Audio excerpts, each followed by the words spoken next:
And then moving right along, we are excited to have Dr. Hill with us this morning and excited to hear his very pertinent talk regarding technology in our new world today. But Dr. David Hill is an adjunct assistant professor of pediatrics at the UNC School of Medicine and a pediatric hospitalist at Goldsboro Pediatrics in Wayne County, North Carolina. He is the immediate past chair of the AAP Council on Communications and Media, and now serves on the AAP Council Management Committee, as well as the North Carolina Pediatric Society Policy Committee and Board Relations Committee.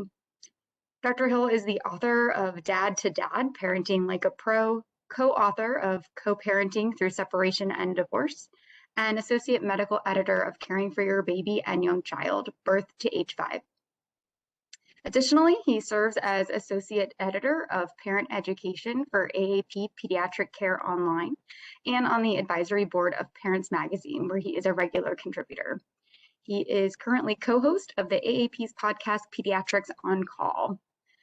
Dr. Hill received his BA from Rice University and then attended the University of Texas McGovern School of Medicine at Houston and completed a residency in internal medicine and pediatrics at the University of North Carolina, Chapel Hill. So welcome, Dr. Hill. I'll turn it over to you. And I will unmute myself because I've done this twice before and I'm getting decent at it. Welcome, everybody. I'm very happy to see a couple of familiar names from training in my career.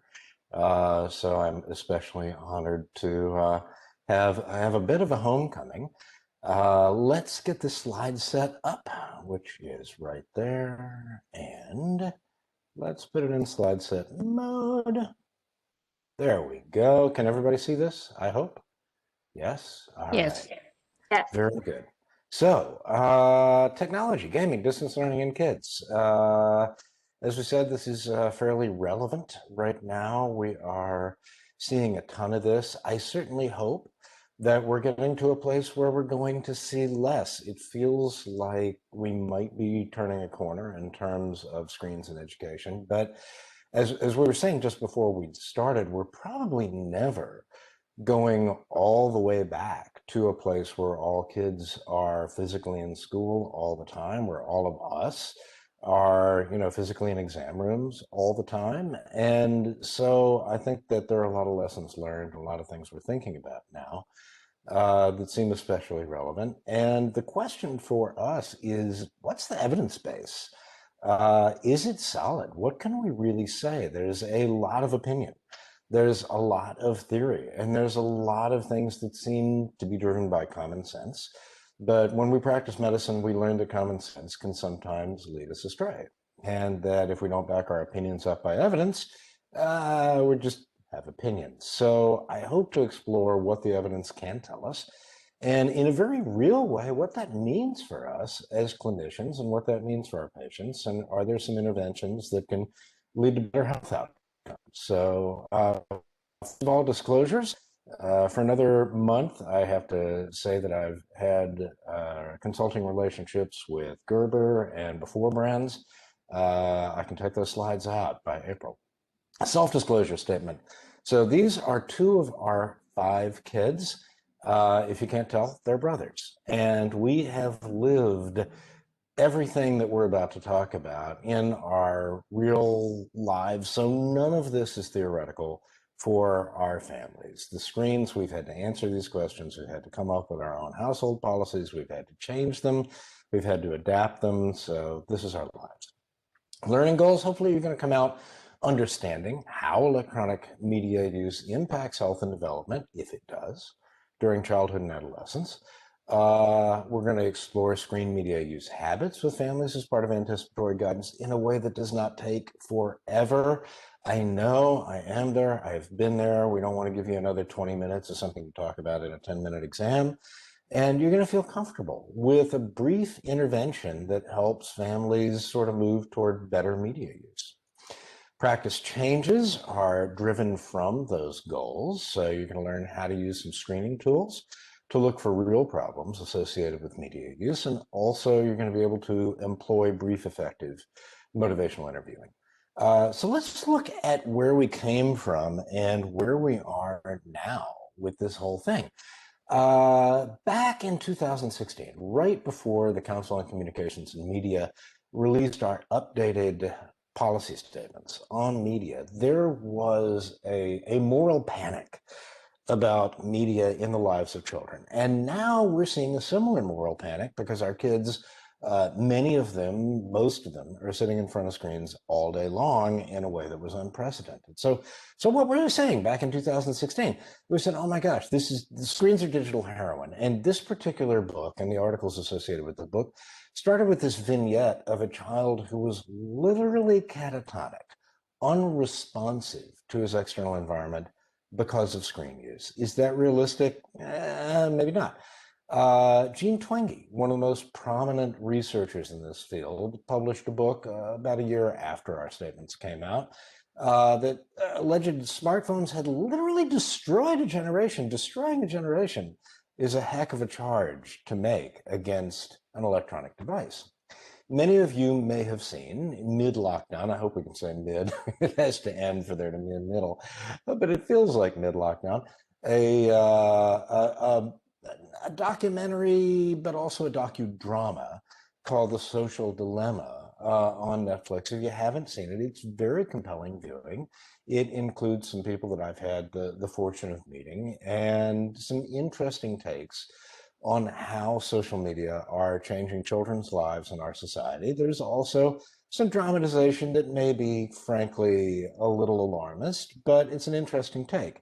And then here comes Jean Twenge again. And this is fascinating because in October 2020, she published a new study. And this study has been criticized with certain validity in terms of how it was put together.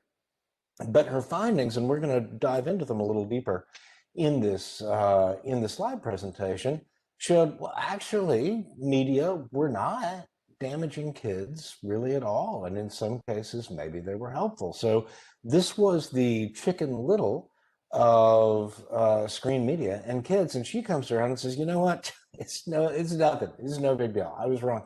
So that's an interesting take as well. The old paradigm, many of you may remember this. We had the easiest tips in the world at the time that I joined the Council on Communications and Media. The AAP guidelines were very simple. If your child's under 2, just don't put them in front of the screen. And if they are in front of the screen and they're over 2, just cut it off at 2 hours a day, right? Ironically, one of the ways that I came to learn about the Council on Communications and Media was that I wrote and broadcast a publication for National Public Radio in which I said in 2007, I can't live by these guidelines. I'm a pediatrician. I got 3 kids and I can't do this, right? And if I couldn't do it, nobody could do it. They were unfollowable for the vast majority of people. And so we had to look at them and really interrogate them and say, what's the data say? What should we be telling parents? Is this practical? Well, the new paradigm has now been around for a while. We published our new statements in 2016, and it appears from what I'm hearing from my former colleagues on the council that they're probably not going to change in the near future because the data behind them have not really evolved that much. So let's look at what we know. First of all, childhood. Now, any pediatrician worth our salt should know immediately what is wrong with this image. Obviously, this infant should be sleeping on his back.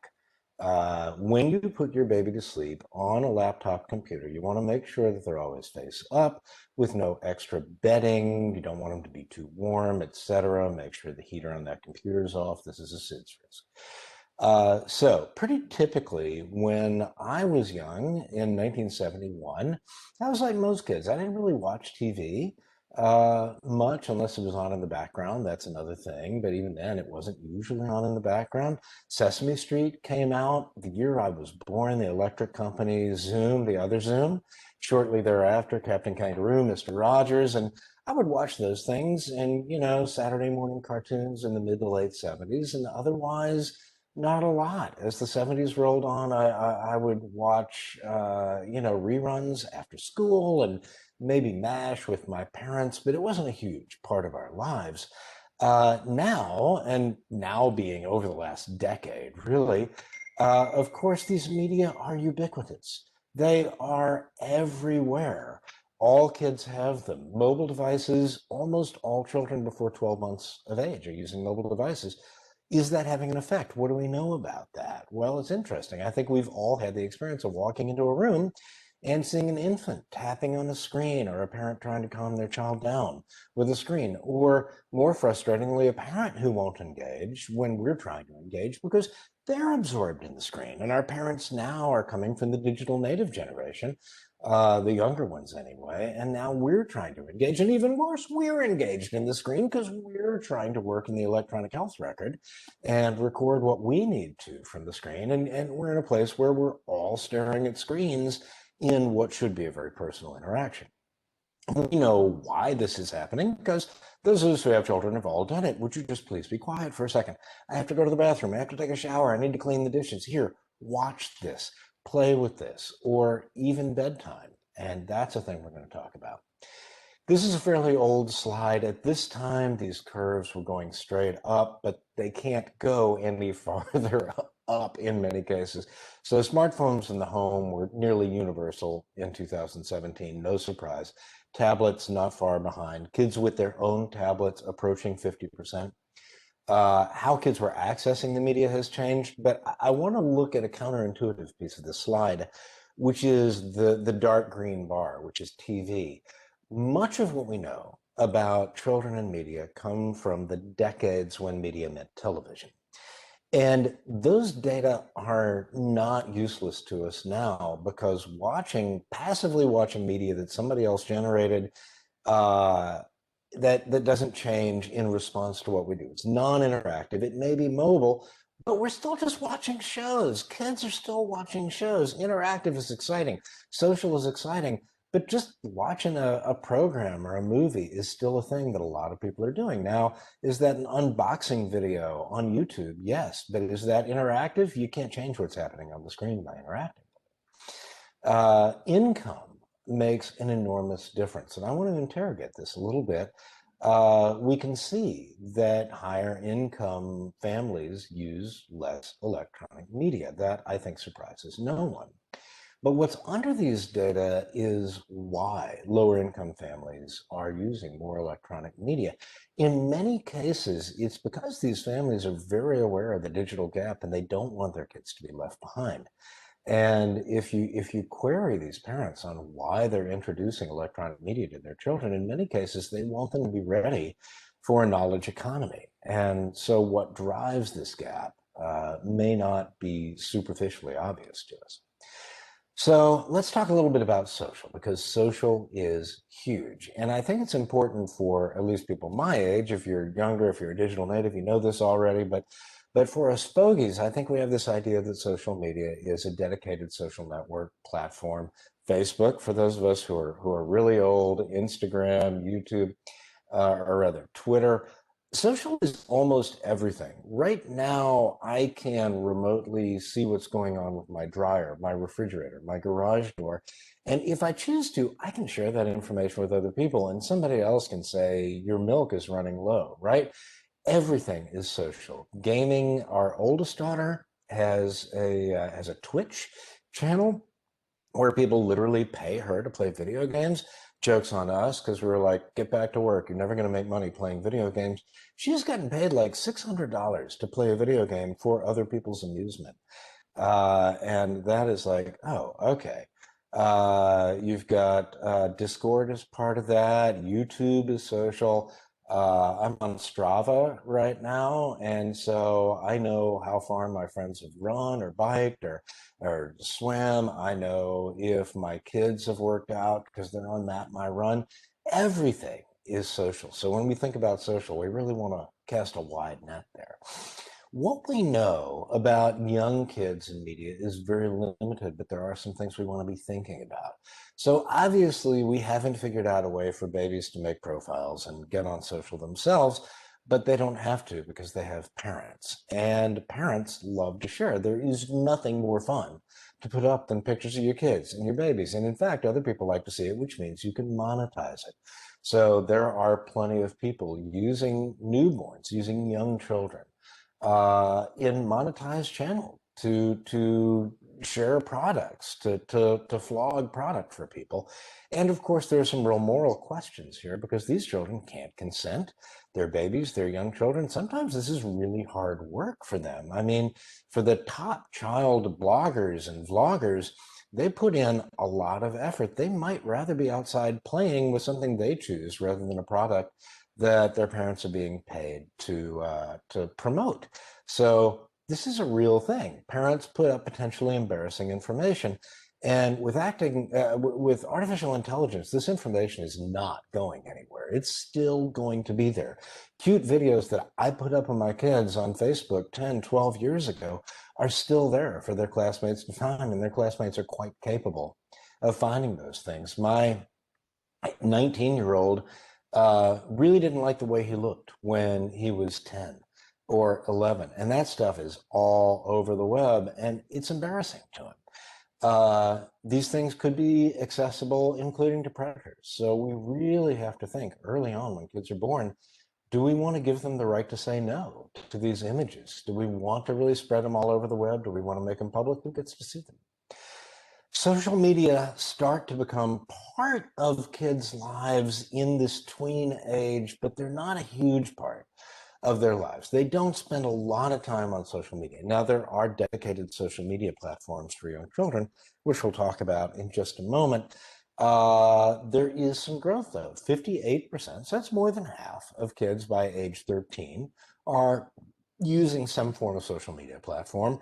There's a little bit of increased use by self-identified girls as opposed to self-identified boys.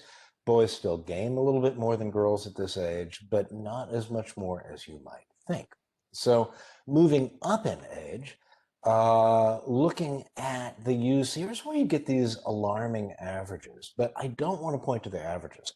I want to point to how varied these uses are. So when you're doing a screen use history with a child, we'll talk about why you might want to do a screen use history in a minute. You really want to bore in on how is this child using media, because you got 33% of teens who are in this 4 to 8 hour block. 29% are using more than 8 hours, but what are they doing with it? Why is it more than 8 hours? What is it? Could all be school today. They could be on for 8 hours just doing school. There could be no social, no messaging. That could all be school assignments. So you really want to know what each individual is doing.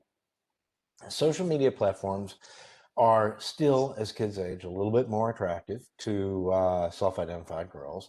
The difference in gaming is almost negligible, however. Uh, yes, Carl writes chess. I've been doing the same thing, Carl. Come find me. I got like an 1100 right now, so you should be able to stomp me. Which is also, by the way, social. I've played chess with anesthesiologists in Poland. It's really fun. He also beat me. So gaming is much less of a difference than you would anticipate. Like I said, our biggest gamer is a daughter. Social media platforms do have some demographic differences in who wants to use them. Facebook is just not a thing among kids. And honestly, I'm now following a couple of my kids on TikTok, but in another year they won't be there either. They will have moved on to something else. I have my youngest became TikTok famous. He got well over 1 million hits on TikTok, and I will tell you, he did not like it. People were suddenly propositioning him. They were criticizing his look. They were saying things about him that were untrue. They were trying to make friends with him out of nowhere. He deleted his TikTok account as a result of achieving a small degree of TikTok fame. So these things wax and wane, they change. You're not going to keep up. Just ask a kid what they're doing. Concerns. This is a beautiful slide that I stole directly from Dr. Jenny Rudetsky, whose research we're going to talk about here in a minute. My friend Vic Strasberger loves to say that while media are not the primary cause of any outcome we care about in childhood, they touch on almost every outcome we care about. So we're going to look at what those correlations are and whether we can move them. First of all, young children and language acquisition. This is still a nascent area of research, which is a little disappointing because I think we really honestly need more here to know. But the best research we do have suggests that early screen use has an association with decreased language development, specifically speech delay, not necessarily other communications, but speech delay. That probably surprises no one. But as we're going to see over and over again, there are very few cases where we can say which direction the arrow of causality points. We have a correlation, but is the correlation just demonstrating to us that there's another third thing out there that causes these things to track, or is there real causality? I would argue that until we know causality, the safer thing to do would be to decrease screen use in very young children. And in fact, that is what the American Academy of Pediatrics does recommend still, is especially really under age 3 to 5, minimize how much they're using because of data like this. However, we also know that screen media can help with learning, right? And that help starts fairly early. So there are very good data going all the way back to Sesame Street, going back to me and my cohort, suggesting that well-designed, well-developed screen content can help young children learn. When does that start? Well, if you look at kids ages 15 to 18 months and novel language acquisition, in this case, Mandarin, a live teacher on the other end of the screen can help children learn a language they do not already know. That's a live teacher now. How long will it take us to be able to generate an artificial intelligence teacher who can respond to visual cues and verbal cues like a live teacher? Is probably not going to be that long. So I think, give it 5 years and there may be something very much like a live teacher on the other end of the line. As Carl pointed out in his comment, I'm learning chess from a computer because a computer can tell me when I made a really dumb move, which is most of the time, and be like, why don't you try it again and see if you can do a better move? And then it's like, you didn't do it that time. There you go. That's why that was a better move. How long until we can teach children Mandarin that way? You almost got it right. I'm on Duolingo.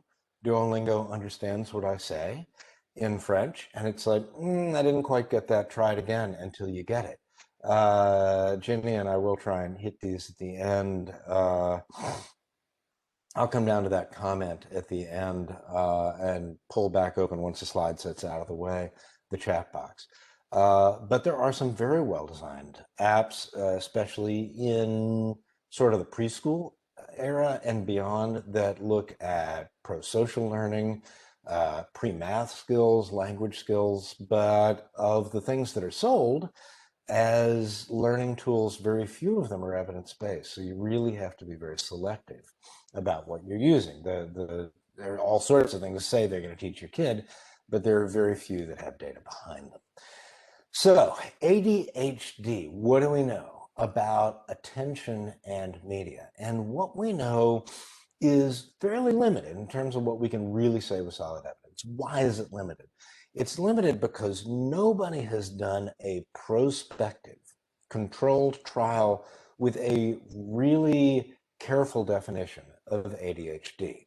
So if we take all the media together, what we can say, all the studies together, we can say that lots of trials have shown a correlation between increased screen media use in young people and measures of attention.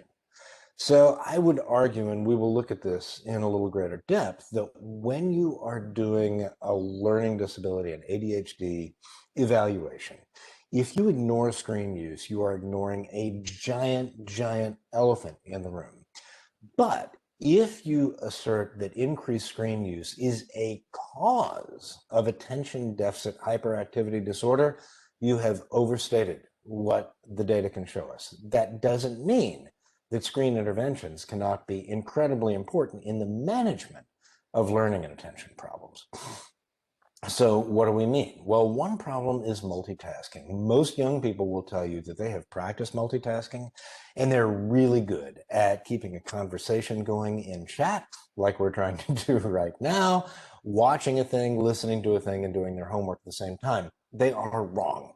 Nobody is good at that. It is just not a thing that our brains are capable of doing. What we do is to divert our attention repeatedly. And every time, it's like shifting manually in a car. Every time you put in the clutch, you lose a little bit of speed in a car, for those people who have ever done that. That happens in our brains. Every time we shift from one task to another, we lose part of our focus and part of our concentration. Then we have to build it back up. So kids are wrong when they say, I can do 5 things at once. We are wrong when we try to do 5 things at once. We can't either. But there is a form of multitasking that video games can teach you, and that's a different form of multitasking. Can you count a bunch of things at once? Can you track a bunch of moving objects at once? And when kids say, oh, I've gotten really good at multitasking from playing video games, they're not wrong. There's just a very specific definition of what that is. Now, if we look at games, one of the themes we're going to see with media over and over again is this is an incredibly powerful tool. And media as a tool can be used for lots of things. One of the things they can be used for is therapeutic intervention for ADHD. So you say, this is a double-edged sword. Can video gaming and screen use worsen attention problems? Yes. But the FDA has approved, based on well-submitted data, at least one video game to treat ADHD. Now, getting your insurance company to cover it may be a little bit difficult, but for those of us out there treating ADHD, we have another tool in our toolbox, and I guarantee if there's one, there's going to be more soon. So that's an important thing to know. The effects on attention, this is just a little bit deeper on multitasking. I'm going to look at where we are with about 30 minutes in, so I'm not going to dwell on this very much, but it's in there in case you want to dive deeper into literature. Now, when we think about attention, one thing to think about is our own attention and parents' attention. And Dr. Rudetsky has done a tremendous amount of fantastic work on media and early childhood. But this is the most hilarious study I have ever read in the AAP's peer-reviewed journal, Pediatrics. And it was written by Dr. Rudetsky, looking at the impact of parental absorption in their own screen media on how parents interacted with their children. She sent researchers into, I can tell you this, McDonald's, to watch parents and children share meals when the parent was engaged in his or her own screen media. And what she found is obvious to anybody who's ever looked around, which is increased parental-child conflict and decreased attention to the child. Now, when we look at the importance of the dyad and the serve and return interaction in children's social and linguistic development and in self-efficacy for children, that way that we teach children to sort of control their own emotions and behavior, when parents are less engaged, it's natural that children are going to get less of the attention that they need to develop their own self-efficacy. So this is really important. And when we walk in that exam room and the child is absorbed in the screen and the parent is absorbed in the screen and we're absorbed in the screen, one of the things to be aware of, especially if behavioral concerns are coming up, is this thing. The child's absorption in the screen is important, but the parent's absorption in the screen is equally important. So when we're thinking about intervening in behavior, which frankly is a lot of what we're doing in the outpatient setting anymore, this is critical to know. Emotional intelligence, a lot of people wonder, are screens keeping kids from being emotionally intelligent? There's sketchy data on this, but the coolest study was done in a summer camp. And in many summer camps, my kids have gone to these, they take away the cell phones. They're like, just be here, stop talking to your friends at home, etc. So they looked at kids who went to a camp, and half of them had their cell phones taken away for 5 days, and the other half didn't, and they gave them standardized scored tests of the ability to interpret facial expressions. And to no one's surprise, the kids without phones just for 5 days did significantly better on facial expression scoring instruments that have been well validated. I want to add a little asterisk to this. I think that this is neat. I think obviously it's one study, you'd like to see it replicated to be validated. But I wonder too if people like myself, who have years of practice at face-to-face interactions, aren't perhaps not as good at the skill of interpreting people's emotions online, which is increasingly important. So I tend to punctuate my texts. I use the same grammar I would if I was writing an op-ed for a newspaper, and a lot of people who are younger see that as being formal, or even read anger into my period. And, you know, the language of emoji, how do I add emotion into a text, into an electronic interaction? You could argue that these kids are simply replacing one skill set with another skill set that is of growing importance. And maybe people like me are the people who are less emotionally intelligent in the world that we're living in right now. Sleep.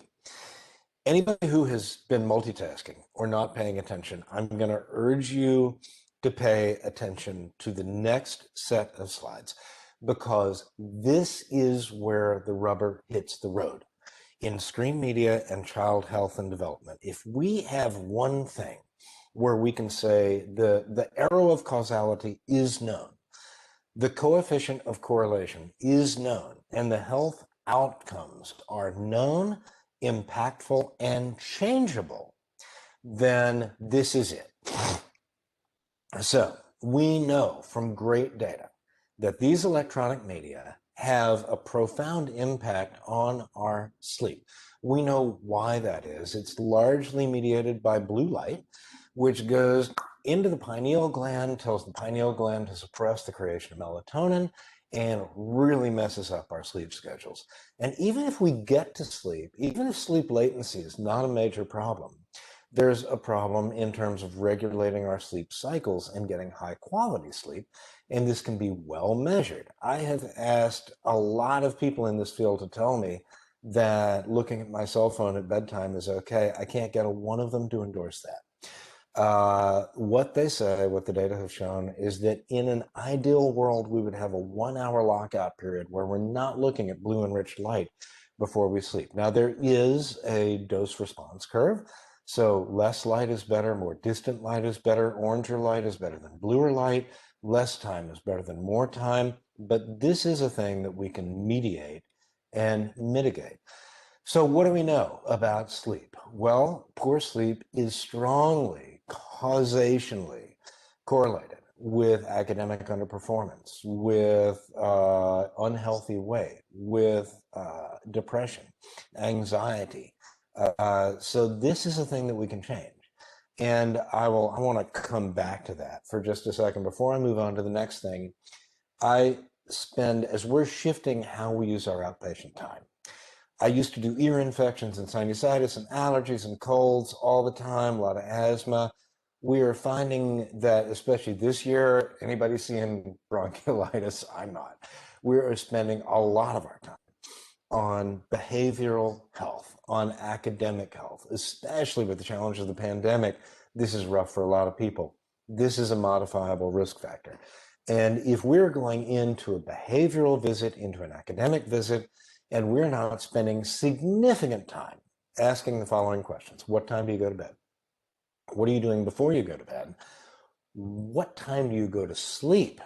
That's critical, because bedtime and sleep time are often off by hours. What are you doing between when you go to bed and when you go to sleep? I guarantee you will find that what's happening is kids are going to bed at one time, they're going to sleep hours later, and what they're doing in between is using electronic media.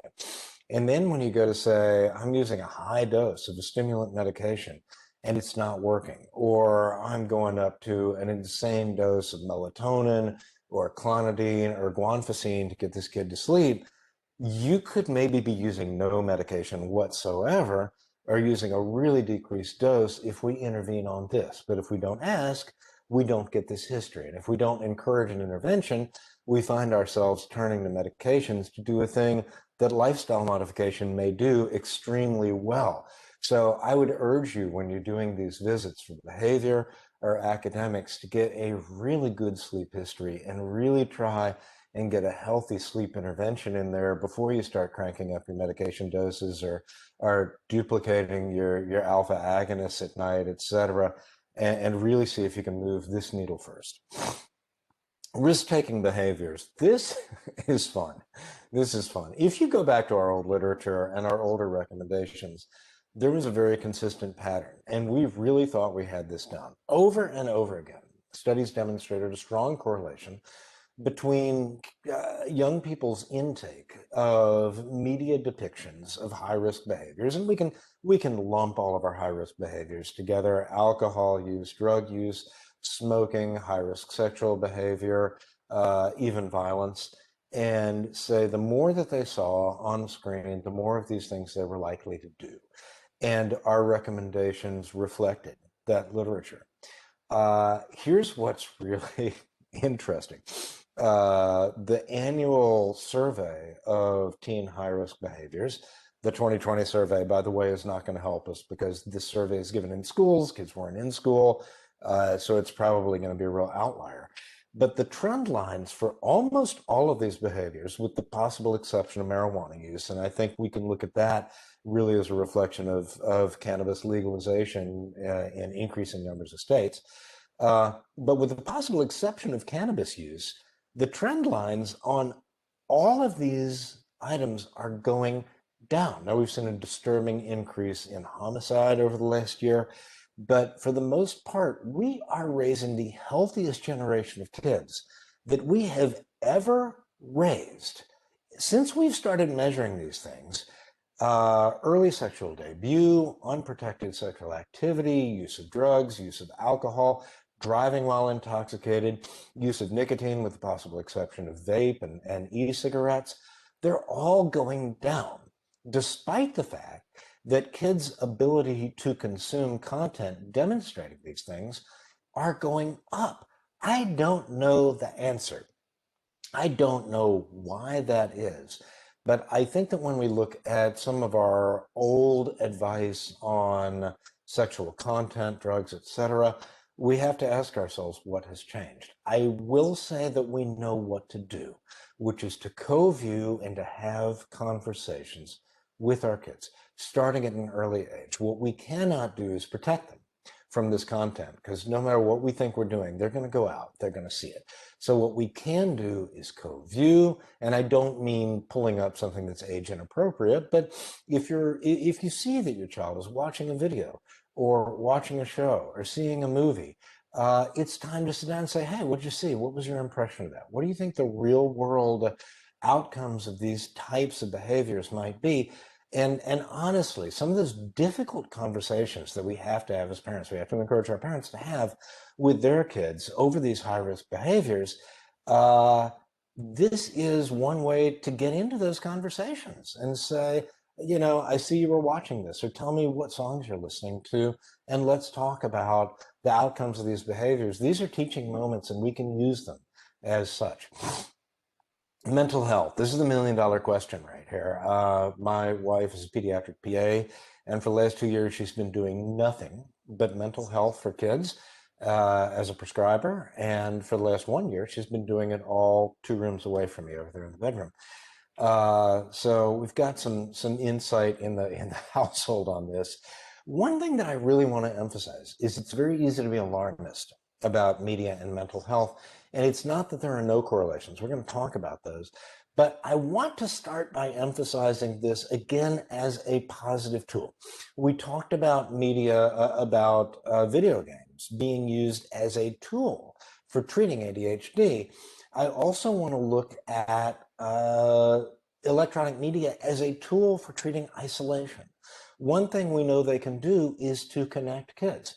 And when we have kids who feel isolated due to a medical condition, or their, race or religion or sexual identity, we have an ability for those kids to connect, to find support, to find sources of healthy, appropriate sex information, for example. One of the things we just emphasized on the podcast was fantastic research looking at a text intervention on kids, LGBT plus kids and sexual behavior, sexual health.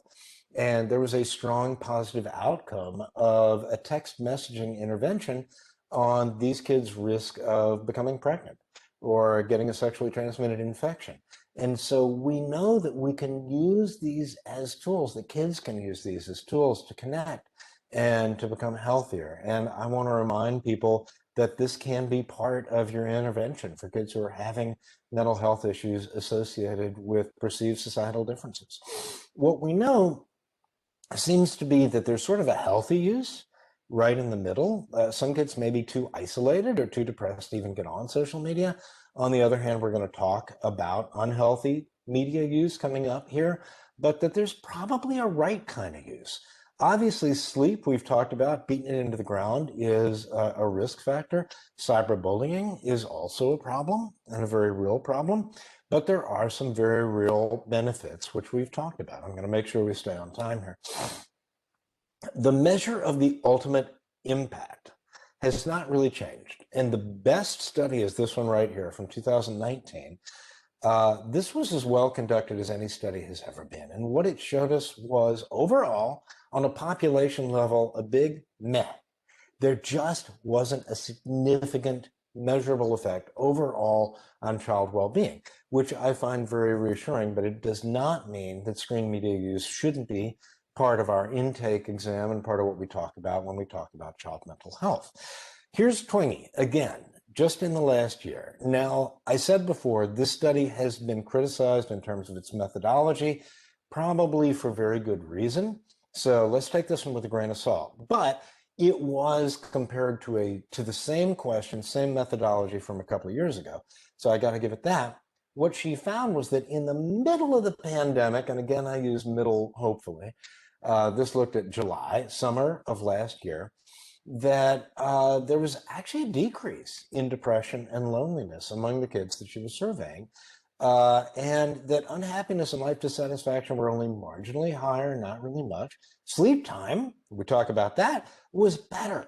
Time with family was actually better. So these were her curves looking at it. Mental health, of course, is better in two-parent families. That is consistent with what we know about two-parent families. Depression decreased by time spent with families. So if the pandemic meant that parents were home more, that they were together, that the family was closer, which in some cases was the case, this actually improved teen mental health. This was, again, and you're not going to hear me say this enough, or I can't say this enough, sleep, sleep, sleep, sleep, sleep. If kids are getting the right amount of sleep at the right time, they're going to function better overall. This was sort of shocking determination that overall, except for time spent on video chat, a lot of cases, time wasn't changed significantly on screen, possibly because there wasn't any more time in the day for kids to be on screen. Now, there is a diagnosis called problematic internet use and internet gaming disorder. And this affects a minority of kids, but it is a real thing. As of the DSM-5, it was not a recognized diagnosis, but the ICD-10 does recognize it as a diagnosis. There's a code for this. It is like all other compulsive behavior disorders. I mean, really, everything ends in dopamine. It is the final common pathway of compulsive behavior. We all are looking for the dopamine. This is one way that some people get it. It can lead to a preoccupation with the activity, with decreased interest in other activities, including real life relationships, exercise, sleep, family, unsuccessful attempts to decrease use and even withdrawal symptoms, and symptoms that occur with separation from the activity. You will not find any expert who uses the term addiction. When you hear somebody say screen media addiction, you know that they're not an expert researcher in this field. You can't get any of them to say that, but that doesn't mean this is not a thing. It's probably under 10% of kids, but a significant minority of kids, around 8% perhaps, who are affected. I'm going to skim this slide because you can go back and see it later, but there are useful screening tools. So you don't have to spend 30 minutes trying to figure this out in a face-to-face exam. You should be able to use one of these screening tools to see, is this a real thing? And if you do identify the disorder, then the interventions are the same as they are for everything else that you might identify: cognitive behavioral therapy, family-based therapy. there are things to do. There are people who will charge your family $15,000 a month to take your kids out in the woods and deal with this, and it's probably a lovely experience, but is it evidence-based? Nah, not really. Cyberbullying, I want to touch on because it is real. It is in many ways like in-person bullying, in so much as there are significant measurable psychological effects on both the victim and the bully. It is different in some ways in that it's often hard to say who is the instigator. On the playground in real life, it's probably the bigger, meaner kid. But on the internet, it often switches places. Everybody knows how to use these tools to hurt somebody else's feelings and to damage them. It can come into the household. There are things to do. Obviously, counseling, cognitive behavioral therapy. You want supportive interventions. And in addition to parents, schools, wherever this is happening, you can also use the platform itself. You can go to Facebook. Pinterest is very involved, but that's not where most of this is happening. Instagram, etc., and say, hey, a bad thing is happening. And more, these platforms are trying not to be places where bad things happen to kids. Distance learning, what do we know? We promised we were going to talk about that. And what we know is that distance learning has overall worsened the gaps that we were already seeing. That should surprise no one. Now, in our school district, the schools have made huge efforts to try and get laptops into kids' hands, but say they have a laptop. Where is their internet coming from? Where is a quiet place to work coming from? What if they have special needs? So much of learning really needs to happen face to face. So by income, by bias, we know that the worst impacts of distribution of income are just being magnified. And so this is why the American Academy of Pediatrics strongly endorses doing what we need to do to get kids back into school safely. This is going to be a rough year for a lot of kids. Now, that doesn't mean every child. Some of my wife's patients with learning problems and ADHD have actually thrived in an environment where they can choose when to wake up, where they can choose how many distractions they're going to deal with. So it doesn't mean that this is a loser for every child, but it does mean that overall this has magnified the differences that we already saw based on language, immigration status, based on household income, and we need to get kids what they need. There are some things that we can do. There are some ways that we can support parents while we're working on getting kids back in classrooms. And these are the same sorts of things we see with positive parenting. So you can emphasize what kids are doing that's working. You can emphasize what their strengths are, really find what they're doing well and focus on that and say, look how well you did this. Can we take it over here? Set realistic expectations. Kids may just not be headed for straight A's in this environment. You can relate, you can listen. Tell me what you like about this. Tell me what you don't like about this. Show me what's working for you. How can I make your life better? How can I help you? And you can help them make choices. Where do you want to do your work? Which screen do you want to use? What time do you want to log on? There are ways that we can really emphasize kids' autonomy here. So let's wrap and look at what we can do. The first thing we need to do is remember to prioritize what's important and help our parents and families prioritize, and then say, if media is a tool, if media fits around these things, can we use it as an effective tool? So AAP still says let's avoid screens under 18 months of age. Co-viewing is so much better than viewing alone, especially for younger children. As Dimitri Christakis likes to say, kids need laps, not apps. That makes a great bumper sticker. I wish I'd come up with that. That's all, Dimitri. Avoid fast-paced and violent programming. The programming does matter. Content matters.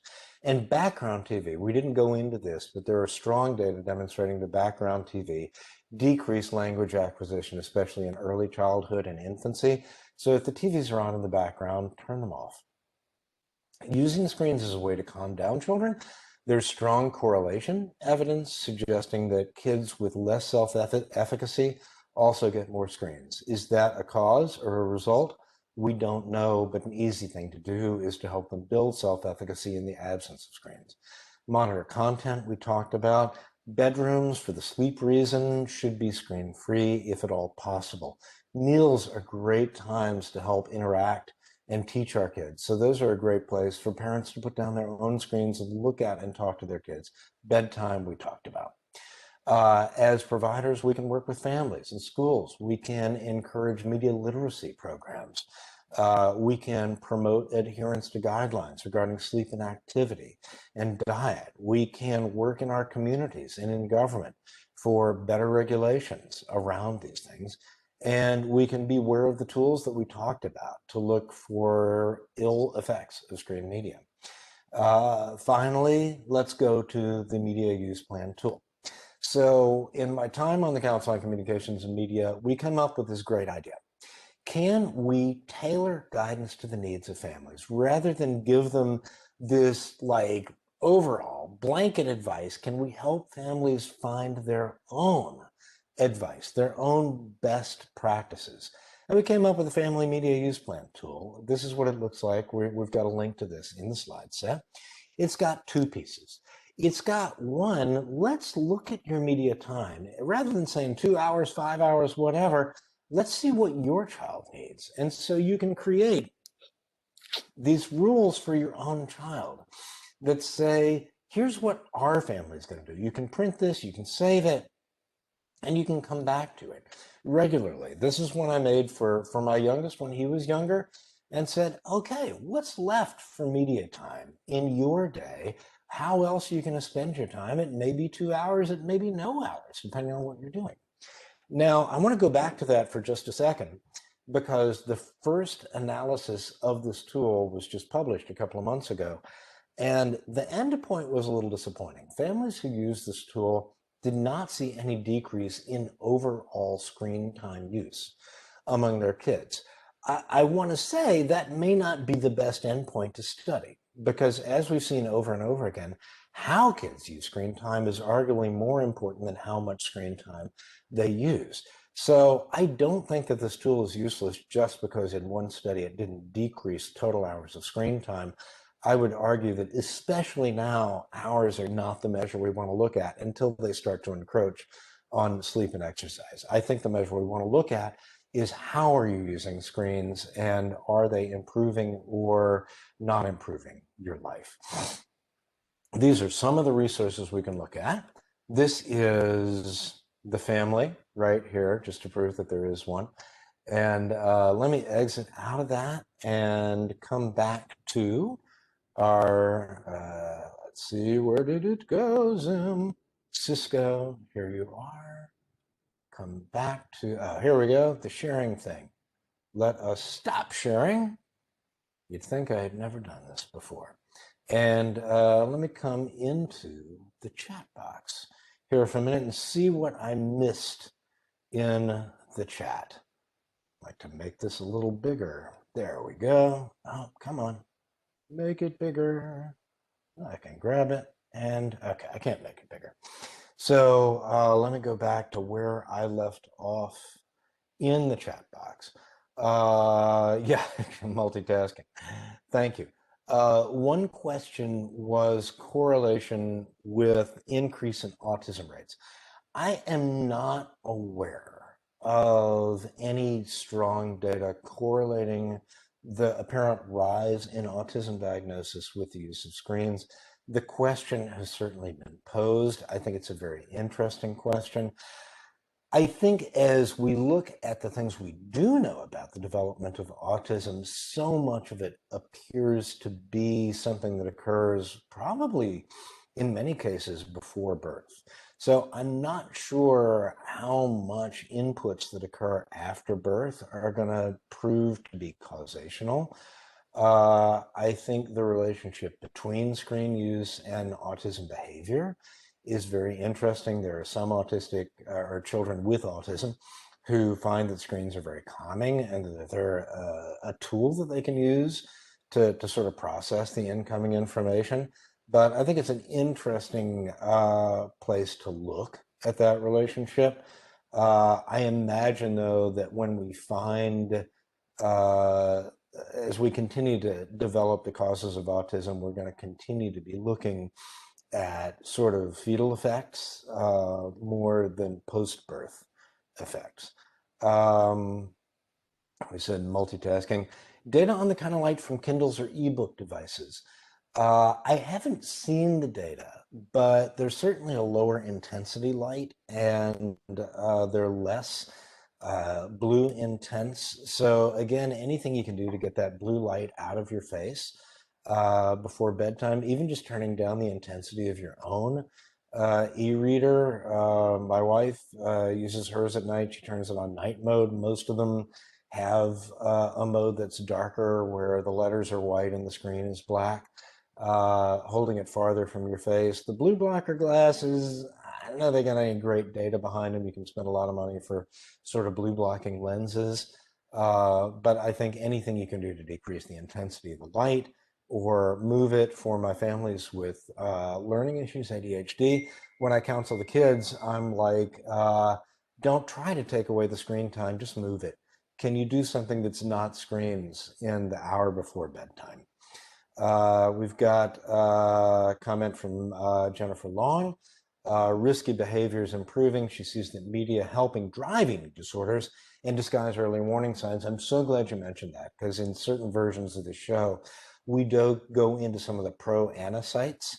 There are certainly sites that kids with eating disorders will go to get tips on continuing this behavior that support these unhealthy behaviors. And we also see strong correlations in disordered eating associated with media use. Some of the trends in disordered eating that are particularly disturbing, such as the increase in self-identified males and eating disorder, restrictive eating, body dysmorphic disorder, seem to be driven by media use. This idea that we all have to look a certain way. So there are some real concerns around media and disordered eating and body dysmorphia. And then the digital exposures data for autism rates, epigenetics pruning, and 2D exposures. I wish I do not have those data, but they would be very intriguing to look at. So yeah, I'm glad that you brought up the eating disorders thing, because it does in another iteration. I've got several slides on that. If we have, do we have any other questions? Anything people want to raise? Oh, let's see, my video was off there. There we go. It's back. Any other comments or questions either in the chat box or on screen?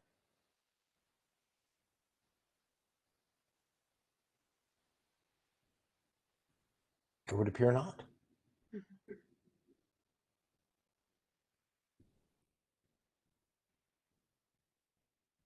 All right.